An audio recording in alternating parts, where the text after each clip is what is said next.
আলহামদুলিল্লাহ, সমস্ত প্রশংসা আল্লাহ তাআলা শাহী দরবারে, যিনি আমাদেরকে দয়া করে মায়া করে এই দুনিয়াতে আশরাফুল মাখলুকাত হিসেবে, উম্মতি মুহাম্মাদি হিসেবে সৃষ্টি করেছেন। সে রব্বুল আলমিনের শাহী দরবারে আমরা সকলেই শুকরিয়া আদায় করি, সকলেই বলি আলহামদুলিল্লাহ। শতকোটি দরুদ ও সালাম মানবতার মুক্তির দূত, যাকে সৃষ্টি না করলে আল্লাহ পাক কোনো কিছু সৃষ্টি করতেন না, সেই নবী জনাবে মুহাম্মদ রাসূলুল্লাহ, সকলেই বলি সাল্লাল্লাহু আলাইহি ওয়াসাল্লাম। সম্মানিত হযরতগণ, আপনারা কেমন আছেন? আলহামদুলিল্লাহ ভালো আছি। আসসালামু আলাইকুম, আপনি কেমন আছেন? জি জি আলহামদুলিল্লাহ, আপনাদের দোয়া, আল্লাহ পাকের অশেষ মেহেরবানিতে আল্লাহ পাক খুব ভালো রাখছে, আলহামদুলিল্লাহ। তো সম্মানিত হযরতগণ, গত ক্লাসে আমরা আলোচনা করেছিলাম নকশা সম্পর্কে, নকশার চাল সম্পর্কে আমরা আলোচনা করেছিলাম। আজকেও আমরা দুই একটা বাকি আছে, যেগুলো আজকে ইনশাআল্লাহ আলোচনা করে শেষ করে দেব। তো আজকে আমি চাচ্ছি কি ঈদের আগেই আমাদের ক্লাসগুলো শেষ করে দেব। প্রয়োজন পরে একটু সময় বেশি দেব, দিয়ে ইনশাআল্লাহ এই ঈদের আগেই সব কিছু আপনাদেরকে ইনশাআল্লাহ দিয়ে দেবো। প্রয়োজন পরে আধা ঘন্টার জায়গা 50 মিনিট ক্লাস নেব, বুঝতে পারছেন? যে জায়গায় 1 ঘন্টা ক্লাস হয়, সে জায়গা বললাম আর আধা ঘন্টা বাড়ায় দেবো। আপনার তো কোনো আপত্তি আছে? তো যাই হোক, আজকে আমরা আলোচনা করব, গতকালে আলোচনা করেছিলাম গত ক্লাসে 16 ঘরের আবি, খাকি, বাদিন, আতসী এই সম্পর্কে আমরা আলোচনা করেছিলাম। তো আজকে আলোচনা করব 9 ঘরেরটা বাদ রয়েছে আমাদের, বুঝছেন? 9 ঘরের কিছু নকশা বাদ রয়েছে, চাল সম্পর্কে আমরা আলোচনা করতে পারেছিলাম না। তো যাই হোক, আজকে দেখেন আমি গ্রুপের মধ্যে নকশা দিয়ে দিয়েছি। আপনি একটু গ্রুপের মধ্যে নকশাতে চলে যান। আমার কাছে এই মুহূর্তে ব্ল্যাকবোর্ড নাই, যার কারণে সমস্যা হচ্ছে। ইনশাআল্লাহ পরবর্তীতে ইনশাআল্লাহ ব্ল্যাকবোর্ডের ব্যবস্থা হয়ে যাবে। দেখেন, আপনাদেরকে আমি 9 ঘরের কিছু নকশা পাঠাইছি এবং একটা শক্তিশালী শৈলবন্ধের নকশা পাঠাইছি, বুঝছেন? দেখেন, বাদি নকশা নামে একটা নকশা পাঠাইছি 9 ঘরের গ্রুপের মধ্যে আমি দিয়ে দিয়েছি। আপনারা ওইখানে একটু ফলো করেন, বের করে ওইটাকে স্ক্রিনটাকে অন করেন, নকশাটাকে ওপেন করেন। দেখেন ওখানে লেখা আছে বাদি নকশা, ওখানে চাল সহকারে লেখা আছে, এটা হচ্ছে 9 ঘরের নকশা, 9 ঘরের বাদি নকশা। যে 9 ঘরের বাদি নকশার মধ্যে, 9 ঘরের নকশার মধ্যে যদি উপরের 3 ঘরের মধ্যে প্রথম বাম পাশের, মাঝখানের 3 ঘরের মধ্যে, 9 ঘরের মধ্যে মাঝখানের 3 ঘরের ডান পাশের সংখ্যা থেকে যদি ছোট সংখ্যা শুরু হয়, ডান পাশ থেকে যদি ছোট সংখ্যা শুরু হয়, তাহলে ওরা বুঝে নিতে হবে বাদি নকশা। হযরত মিউট করে দেন, শব্দ আসে।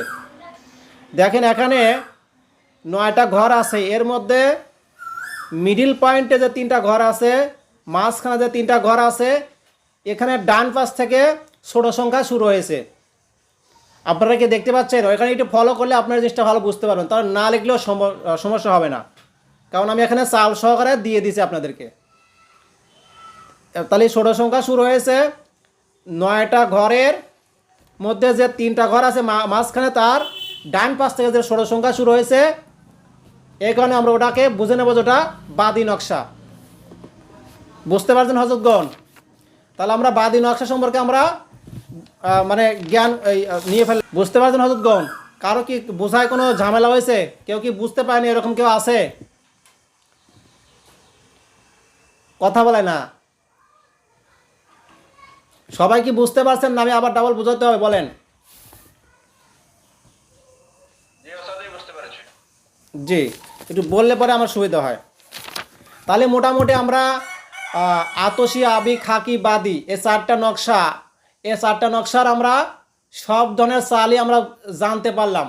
এবং কেউ যদি জিজ্ঞাসা করে বা আমাদের সামনে যদি পড়ে বা নকশা লেখার সময় যদি চোখের সামনে পড়ে, তাহলে আমরা বুঝে নিতে পারবো যেটা আবি নকশা না খাকি নকশা এবং কত ঘরের নকশা, এটা আমরা বলতে পারবো এবং চাল অনুযায়ী লিখতে পারবো। নাকি হযরত পারবো না? হযরতগণ, আপনারা কি এখন লিখতে পারবেন? ইনশাআল্লাহ পারবো, ইনশাআল্লাহ। জি জি, কথার উত্তর দিলে সুবিধা হয়। হ্যাঁ, তাহলে আমরা নকশার চাল সম্পর্কে ইনশাআল্লাহ পরিপূর্ণ জ্ঞান অর্জন করলাম নাকি? যার জন্য আপনি মধুবন নকশা এটা কি? জি জি, আবার একটু বলেন। মধুবন নকশা এটা কি? ওটা সম্পর্কে আমি জানি, ওটা সম্পর্কে আজ যখন আলোচনা করব তখন বলবো ইনশাল্লাহ। এতটুকু তো বুঝতে পারছি নাকি? জি আলহামদুলিল্লাহ বুঝতে পারছি ইনশাআল্লাহ। আচ্ছা, হ্যাঁ হ্যাঁ কি না একটু বলবেন। আচ্ছা, এরপরে আমরা দেখেন একটা পাঠাইছি, উপরে লেখা আছে বুদ্ধহীন নকশা। এই নকশাটা এটা হচ্ছে হেফাজতের জন্য, রুগীর হেফাজতের জন্য। এটা লেখারও একটা চাল আছে, এটা হচ্ছে আপনারা আতসী চালে লিখবেন। দেখেন এখানে নকশা এখানে আছে হলো, এটা কয়টা ঘর, এটা হলো আপনার হলো এটা মনে সম্ভবত 16 ঘর, বুঝছেন? 16 ঘর। হ্যাঁ, এটা 16 ঘর। তাহলে 16 ঘর যদি হয়, এটা আপনারা অবশ্যই আতসী চালে লিখবেন। এটা 16 ঘরের আতসী বুদ্ধের নকশা, বুঝতে পারছেন হযরতগণ? তাহলে আপনাদের এটা এই বুদ্ধের নকশাটা অবশ্যই আতসী চালে লিখবেন। আতসী চাল সম্পর্কে আমরা আলোচনা করেছি, আমরা জানতে পারছি নাকি? তো এই আতসী চালে আমরা এই বুদ্ধের নকশাটা লিখব। এবং নিচে দেখেন লেখা আছে আরও কিছু নকশার স্টাইলে লেখা আছে কিছু সংকেত এবং সংখ্যা লেখা আছে, নিচে আরবি লেখা আছে। ওটুক সহ আপনারা আগে লিখবেন হচ্ছে এই বুদ্ধের নকশাটা অঙ্কন করবেন। বুদ্ধের নকশাটা অঙ্কন করে তারপর নিচে যেগুলো লেখা আছে ওগুলো লিখবেন। লেখার পরে আপনারা এটাকে করবেন, সূরাতুল ফাতিহা 3 বার পরে 3টা ফু দিবেন, এভাবে বলবেন। আর ওই নকশাটাকে লোবান বা আগরবাতির উপর ধরবেন, এপিট ওপিট করে ধরবেন। 2-1 মিনিট ধরে রাখলে ইনশাল্লাহ নকশাটা জাগ্রত হয়ে যাবে। তখন নকশাটাকে সুন্দর করে ভাঁজ করে মাদুলিতে ভরে বা তাবিজের মধ্যে ভরে রুগীর গলায় দিয়ে দেবেন। বুঝতে পারছেন হযরতগণ? এটা খুব একটা শক্তিশালী নকশা, এটা আমি নিজে ব্যবহার করি এবং আজকেও একটা রুগীকে দিয়েছি ইনশাল্লাহ, খুবই ভালো এবং খুবই পাওয়ারফুল। ওস্তাদ জি, জি নকশাটা জাগ্রত করার জন্য আরেকটা নিয়মটা আবার বলেন।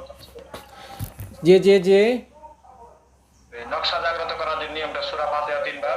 হ্যাঁ, সূরাতুল আল্লাহ পাকের কাছে সর্বপ্রথম নিয়াত করবেন, জি আল্লাহ, আমার কোনো ক্ষমতা নাই, সব ক্ষমতা আপনার, আপনার কাছে ক্ষমতা বিখ্যাত আছে। আল্লাহ, আপনার এই পবিত্র পাক কালাম এটাকে জাগ্রত করে দিন, এই নকশাটাকে জাগ্রত করে দিন। এবং নিয়ত করে নিজের মতো করে ভাষা দিয়ে আপনারা নিয়ত করবেন। নিয়ত করে তারপরে সূরাতুল ফাতিহা 3 বার পড়ে। যে বৌদ্ধ নকশা নিচে যে প্রথমে স্টার না, স্টারের 3টা মানে এক কেন আমি দেই নাই ওটা? এটা দিছেন তো, মানে স্টার 3টা 111, এরপরে আবার মিম আকি। এর আগে কি 5 আছে ওস্তাদ জি? না না না, 5 নাই।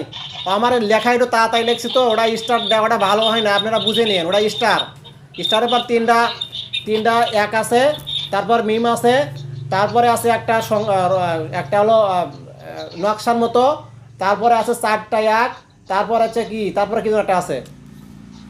হ্যাঁ জি জাযাকাল্লাহ। হ্যাঁ, স্টারের লগে একটা কাটা ছিল দেখা যাচ্ছে, এটার জন্য আপনি বলতে না ওটা কাটা দিছি আমি, ওটা বেশি হয়ে গেছিল তো কাটা দিছি, তাড়াতাড়ি লেখা তো বোঝেনি তো। ওস্তাদ জি ভালো মতো আমার কাছে আছে নকশা। আচ্ছা, সমস্যা নয়, প্রয়োজন পরে বিভিন্ন বইতেও পাওয়া যেতে পারে, যদি থাকে হযরত জানাল সাহেব নেবেন, আপনি পাঠিয়ে দিন, সমস্যা নাই, তাহলে সুবিধা হবে। আচ্ছা আমার হাতে লেখা তো কাটাকাটি হয়েছে, সমস্যা নাই। আচ্ছা, এখন আমরা তাহলে বুদ্ধের নকশা দিয়ে দেব। অবশ্যই রুগীর শরীরের মধ্যে কোনো জিন থাকলে, জাদু থাকলে সেগুলোকে কেটে নেব। জিন থাকলে জিনকে বিতাড়িত করবো, শরীর থেকে রিমুভ করে দিই। রিমুভ করার পরে কিন্তু আপনি এগুলো দিবেন, বুঝতে পারছেন? কিন্তু রিমুভ করার আগে এই নকশা দিবেন না, তখন কিন্তু আরও ক্ষতি হওয়ার সম্ভাবনা আছে।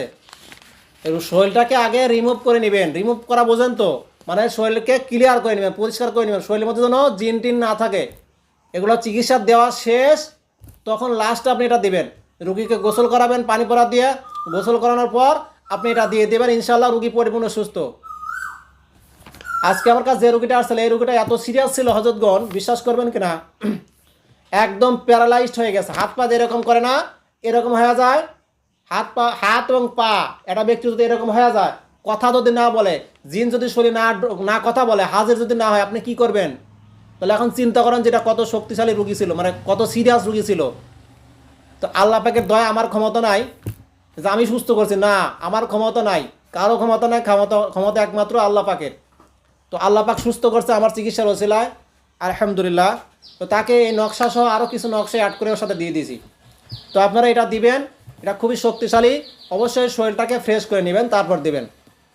এখানে আর একটা কথা বলতে ভুলে যাব হয়তো, আপনারা একটা কথা মনে রাখবেন, ভালো মন্দ বিচার, ভালো মন্দ চিনে এখন অত্যন্ত কঠিন হয়ে গেছে, বুঝতে পারছেন?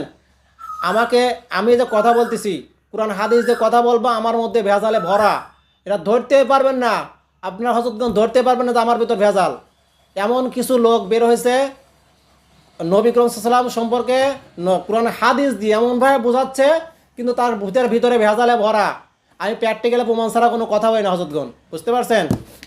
তো সংক্ষেপে কথা বললাম, আশা করি বুঝে নিতে পারছেন। আপনার যারা বোঝার তারা বুঝে নেবেন। আর একটা কথা বলতেছি, যে কথার ক্ষেত্রে কথাটা চলে আসলো, আপনারা কখনোই আল্লাহ পাকের দোহাই ছাড়া কারোর দোহাই দিতে যাবেন না, বুঝতে পারছেন? আল্লাহ পাকের দোহাই ছাড়া কারো দোহাই দিতে যাবেন না, কথাটা মনে রাখবেন। আর এই কথাটা যদি আপনারা অমান্য করে চলেন, তাহলে তিলে তিলে আপনারা পরকালে আপনারা বুঝতে পারবেন যে আসলে আমি কি বলছিলাম।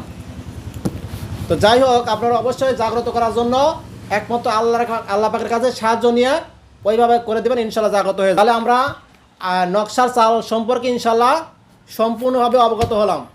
এবার আমরা জানব যে মাসের কোন কোন দিন তাবিজ লেখা নিষেধ, লিখে নেন এগুলো। এখন আমরা সরাসরি বশীকরণের তদবিরে চলে যাব। সরাসরি বশীকরণের তদবির। তার মানে আপনার আকাঙ্ক্ষা ছিল এটাই নাকি?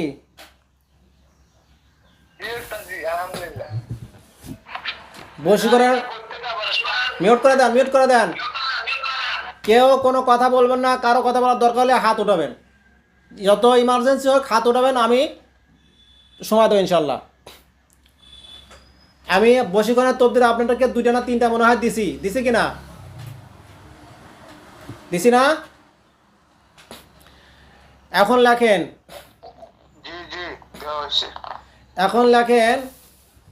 শক্তিশালী বা বশীকরণের